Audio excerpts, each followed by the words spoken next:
আসসালামু আলাইকুম। দেখতে পারলাম রাস্তা গোর চিত্রাইল কি তখন মন উল্টা স্কুলে গেছেন গিয়ে যাইতে সময় সারা চিত্রাইল তৈরি গেছেন গিয়া লাগিয়ে এলাম যুদ্ধর ময়দান এলা সব বাটানি শুরু করলাম তার আগে সবজি রান্ধিলে কাঁকরোল বাটা বাকরলে বাকরিয়া সবজি রান্ধিলে এখন আর কিছু রানবার নাই। কাঁকরোল বাকরিলাম দুরুম করে ভাগ করে নিয়ে তৈ দিলাম আইলাম যুদ্ধর ময়দান আইয়া সব খাটলো বেশি ধুইয়া লইলাম লইয়া লাগিয়ে এলাম খাটলো বেশি করাত ফাটানি ফাটাইয়া দেখতে পার রাস্তা ঘর সব আটাই লইছি সব শেষ খাম রান্দাও বয়াই দিছি রান্দাও রান্ধি লইছি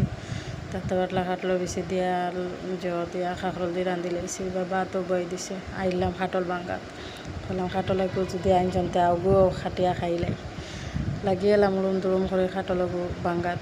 খাটল ভাঙতে পারে নাই তা বহুত লড়াই যুদ্ধ করতেও আসি এগুলোকে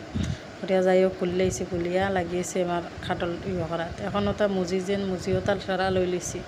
একটা মুজি তো আমরা খাই মিঠা মিঠা করে আরও যেন একটা মুজি আছে না নিলে খাটলোর বাকলো লাগাই লোক সব লই লিছিল ইয়া দেখতে পারে ডিম দিয়া ময়দা দিয়া চিনি দিয়া সবটা দিয়ে বানাইছে সেও যদি খাইতে পারতে ময় মশলা অকলতা দিয়া পেঁয়াজ দিয়া পকড়ি বানাইয়াও খাইতে পারে আমার খানে আমার যেহেতু আমার হলতা আছেন কুটি কুটি ওটা লাগে তারা লাগে আমি মিঠা বানাই লিছি দেখতে পারে আমার হয়েও গেছে আমি সব বানাইও লাইছি আর কত সুন্দর দেখায় না কালা চপচপা হয়েছে যে মজা লাগে খাইতে সময় যার জানে খাইতে বানাইয়া খাইতে পারে।